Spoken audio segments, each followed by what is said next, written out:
ಕರ್ನಾಟಕ ರಾಜ್ಯದಲ್ಲಿ ಕೆಲಸ ಮಾಡ್ತಿರುವಂಥ ಪ್ರತಿಯೊಬ್ಬ ಆತ್ಮೀಯ ಸರ್ಕಾರಿ ನೌಕರರೇ, ನಿವೃತ್ತ ಸರ್ಕಾರಿ ನೌಕರರೇ, ಪಿಂಚಣಿದಾರರೇ, ಅನುದಾನಿತ ನೌಕರರೇ, ಗುತ್ತಿಗೆ ನೌಕರರೇ, ತಮಗೆಲ್ಲರಿಗೂ ಈ ಚಾನಲ್ಗೆ ಸ್ವಾಗತ. ರಾಜ್ಯದ ಸರ್ಕಾರಿ ನೌಕರರು, ಪ್ರತಿಯೊಬ್ಬ ಸರ್ಕಾರಿ ನೌಕರರು ಬಹಳ ದಿನಗಳಿಂದ ನಿರೀಕ್ಷೆ ಮಾಡ್ತಾ ಇದ್ದಂತಹ ಒಂದು ಗುಡ್ ನ್ಯೂಸ್ ಈ ದಿನ ಸಿಕ್ಕಿದೆ ಅಂತಲೇ ಹೇಳ್ಬೋದು. ಸರ್ಕಾರಿ ನೌಕರರ ಸ್ಯಾಲರಿ, ಪ್ರಮೋಷನ್, ಇನ್ಕ್ರಿಮೆಂಟ್ ವಿಚಾರದಲ್ಲಿ ಒಂದು ಬಹುಮುಖ್ಯವಾದ ಆದೇಶವನ್ನು ರಾಜ್ಯ ಸರ್ಕಾರ ಹೊರಡಿಸಿದೆ ಅಂತಲೇ ಹೇಳ್ಬೋದು. ಶಿವರಾತ್ರಿಯ ಶುಭ ಸಂದರ್ಭದಲ್ಲಿ ಪ್ರತಿಯೊಬ್ಬ ಸರ್ಕಾರಿ ನೌಕರರಿಗೂ ಒಂದು ಗುಡ್ ನ್ಯೂಸನ್ನು ಕೊಟ್ಟಿದೆ ರಾಜ್ಯ ಸರ್ಕಾರ. ರಾಜ್ಯ ಸರ್ಕಾರ ನೀಡಿರುವಂಥ ಗುಡ್ ನ್ಯೂಸ್ ಏನು, ಇದರಿಂದ ಸರ್ಕಾರಿ ನೌಕರರಿಗಾಗುವಂಥ ಉಪಯೋಗ ಏನು ಅಂತ ತಿಳ್ಕೊಳ್ಳೋದಕ್ಕಿಂತ ಮುಂಚಿತವಾಗಿ ಯಾರೆಲ್ಲ ಈ ಚಾನಲ್ಗೆ ಸಬ್ಸ್ಕ್ರೈಬ್ ಮಾಡ್ಕೊಂಡಿಲ್ಲ, ದಯವಿಟ್ಟು ಕೆಳಗಡೆ ಕಾಣ್ತಾ ಇರೋಂಥ ಸಬ್ಸ್ಕ್ರೈಬ್ ಬಟನನ್ನು ಒತ್ತಿ ಬೆಲ್ ಐಕನನ್ನು ಕ್ಲಿಕ್ ಮಾಡಿ ಆಲ್ ಅಂತ ಮಾಡಿ ನೀವು ಫೇಸ್ ಮಾಡ್ತಾ ಇರೋಂಥ ಎಲ್ಲ ಪ್ರಾಬ್ಲಮ್ಗಳನ್ನು ಲೀಗಲ್ ಆಗಿ ಸಾಲ್ವ್ ಮಾಡ್ಕೊಳ್ಳೋಕ್ಕಿರೋಂಥ ಉತ್ತಮ ವೇದಿಕೆ. ಸ್ನೇಹಿತರೆ, ಕರ್ನಾಟಕ ರಾಜ್ಯ ಸರ್ಕಾರದಿಂದ ಸರ್ಕಾರಿ ನೌಕರರು ಬಹಳ ಮುಖ್ಯವಾದ ವಿಚಾರದಲ್ಲಿ ನಿರೀಕ್ಷೆಗಳನ್ನು ಇಟ್ಕೊಂಡಿದ್ರು. ಈ ನಿರೀಕ್ಷೆಗಳನ್ನು ರಾಜ್ಯ ಸರ್ಕಾರ ಮಾನ್ಯ ಮುಖ್ಯಮಂತ್ರಿಗಳಾದ ಸಿದ್ದರಾಮಯ್ಯ ಅವರು ಹಾಗೂ ಕರ್ನಾಟಕ ರಾಜ್ಯ ನೌಕರರ ಸಂಘ ಸೇರಿ ಈಡೇರಿಸಿದೆ. ಸರ್ಕಾರಿ ನೌಕರರಿಗೆ ಶುಭ ಸುದ್ದಿಯನ್ನು ಕೊಟ್ಟಿದೆ. ಈ ಶುಭ ಸುದ್ದಿ ಏನು ಅನ್ನೋದ್ರ ಬಗ್ಗೆ ಇಲ್ಲಿದೆ ವಿವರವಾದ ಮಾಹಿತಿ.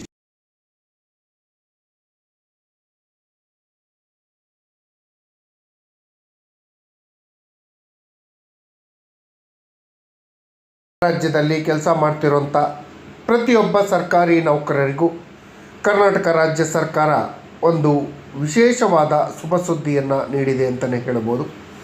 ಕರ್ನಾಟಕ ಸರ್ಕಾರದ ಸಚಿವಾಲಯ, ವಿಧಾನಸೌಧ, ಡಾಕ್ಟರ್ ಅಂಬೇಡ್ಕರ್ ಬೀದಿ, ಬೆಂಗಳೂರು ಅಧಿಸೂಚನೆಯನ್ನು ಹೊರಡಿಸಿದೆ.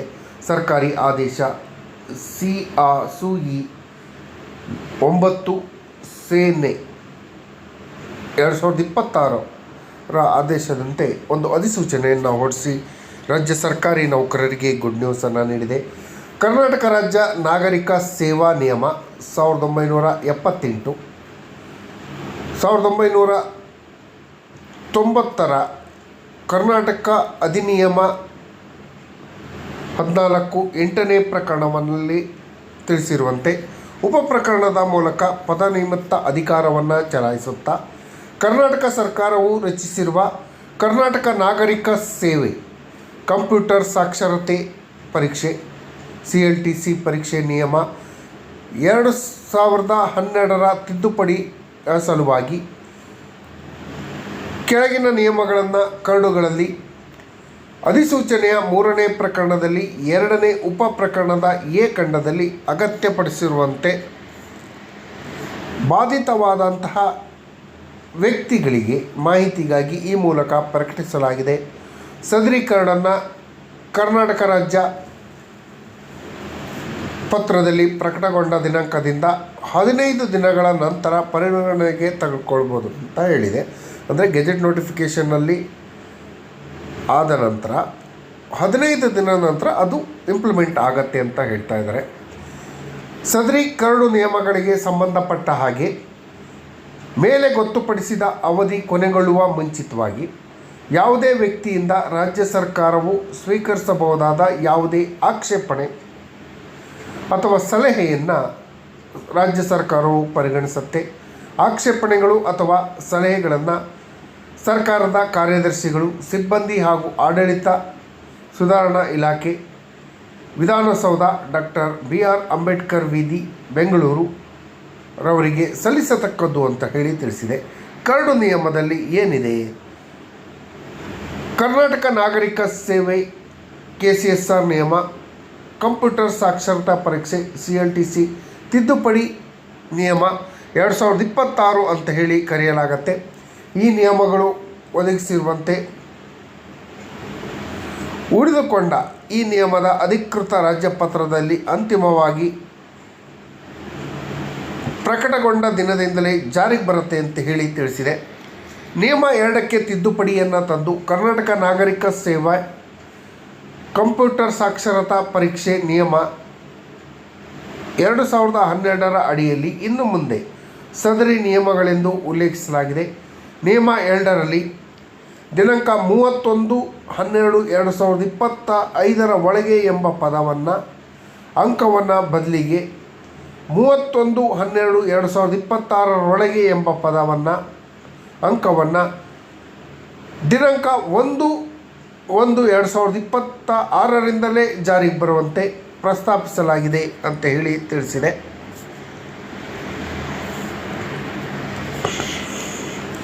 ನಿಯಮ 3ಕ್ಕೆ ತಿದ್ದುಪಡಿಯನ್ನು ಮಾಡಿ ಸದರಿ ನಿಯಮಗಳಲ್ಲಿ ನಿಯಮ 3ರಲ್ಲಿ ಉಪನಿಯಮ 1 ದಿನಾಂಕ 31/12/2025 ಒಳಗೆ ಎಂಬ ಪದಕ್ಕೆ ಹಾಗೂ ಅಂಕಿಗಳನ್ನು ಬದಲಾಯಿಸಿ 31/12/2026 ಒಳಗೆ ಎಂಬ ಪದವನ್ನು ಹಾಗೂ ಅಂಕಿಯನ್ನು ಬದಲಾಯಿಸಿದ್ದು, ಇದು 1/1/2026ರಿಂದಲೇ ಜಾರಿಗೆ ಬರುತ್ತೆ ಅಂತ ಭಾವಿಸತಕ್ಕದ್ದು.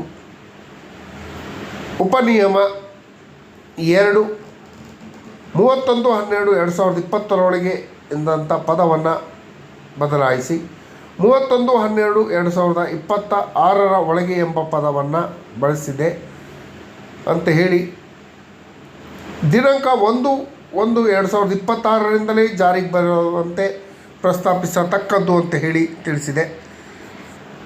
ಕರ್ನಾಟಕ ರಾಜ್ಯದ ರಾಜ್ಯಪಾಲರ ಆದೇಶದ ಅನುಸಾರ ಅವರ ಹೆಸರಿನಲ್ಲಿ ಇದನ್ನು ಪ್ರಕಟಿಸಲಾಗಿದೆ.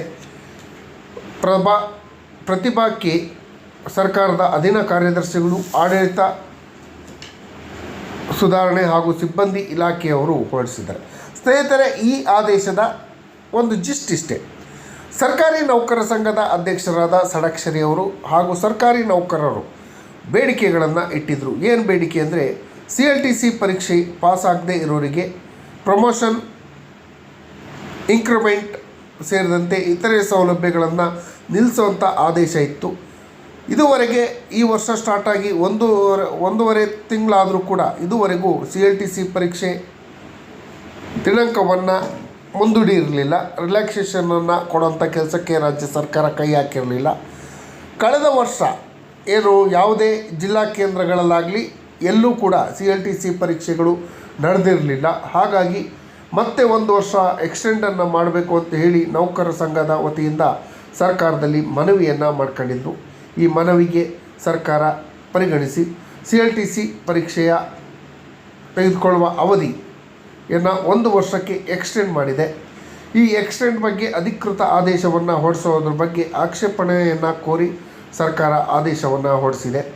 ಇದು ಒಂದು ಉತ್ತಮ ಬೆಳವಣಿಗೆ ಅಂತ ಹೇಳ್ಬೋದು. ಸುಮಾರು 5.5 ಲಕ್ಷ ಆ್ಯಕ್ಟಿವ್ ವರ್ಕರ್ಸ್ ಇದ್ದಾರಲ್ಲ, ಆ ಆ್ಯಕ್ಟಿವ್ ವರ್ಕರ್ಸಲ್ಲಿ ಸುಮಾರು 3.5 ಲಕ್ಷ ಜನ ಮಾತ್ರ CLTC ಪರೀಕ್ಷೆಯನ್ನು ಬರೆದಿದ್ದು ಪಾಸಾಗಿದ್ದಾರೆ. ಉಳಿದ ಇನ್ನೂ 4 ಲಕ್ಷಕ್ಕೂ ಹೆಚ್ಚು ನೌಕರರು ಇನ್ನೂ CLTC ಪರೀಕ್ಷೆ ಬರೆಯಲು ಬಾಕಿ ಇದೆ. CLTC ಪರೀಕ್ಷೆಯನ್ನು ಪಾಸ್ ಮಾಡಿದ್ರೆ ಮಾತ್ರ ಅವರಿಗೆ ಇಯರ್ಲಿ ಇಂಕ್ರಿಮೆಂಟು, ಪ್ರಮೋಷನ್ನು ಕೊಡ್ತಾರೆ, ಇಲ್ಲಾಂದರೆ ಅದನ್ನು ಕಟ್ ಮಾಡ್ತಾರೆ. ಹಾಗಾಗಿ ಸರ್ಕಾರ ಈಗ ಮಾಡಿರುವ ಆದೇಶದಿಂದ ಲಕ್ಷಾಂತರ ಜನ ಸರ್ಕಾರಿ ನೌಕರರು ಇಯರ್ಲಿ ಇಂಕ್ರಿಮೆಂಟು ಹಾಗೂ ಪ್ರಮೋಷನ್ನು ಪಡೆಯೋದ್ರಿಂದ ವಂಚಿತ ಆಗೋದನ್ನು ತಪ್ಪಿಸುತ್ತೆ. ಏನೇ ಆದರೂ ಸ್ನೇಹಿತರೆ, ಸರ್ಕಾರಿ ನೌಕರರು ಈ ಬಗ್ಗೆ ಗಮನ ಹರಿಸಿ ತಕ್ಷಣ CLTC ಪರೀಕ್ಷೆಯನ್ನು ಪಾಸ್ ಮಾಡಿ ಅಂಕಪಟ್ಟಿಯನ್ನು ನಿಮ್ಮ ಇಲಾಖೆಯ ಮುಖ್ಯಸ್ಥರಿಗೆ ಕಚೇರಿಗೆ ಕೊಡುವಂಥ ಕೆಲಸವನ್ನು ಮಾಡಿ ಅಂತ ಹೇಳ್ತಾ ನಿಮ್ಮೆಲ್ಲರಿಗೂ ಧನ್ಯವಾದಗಳು.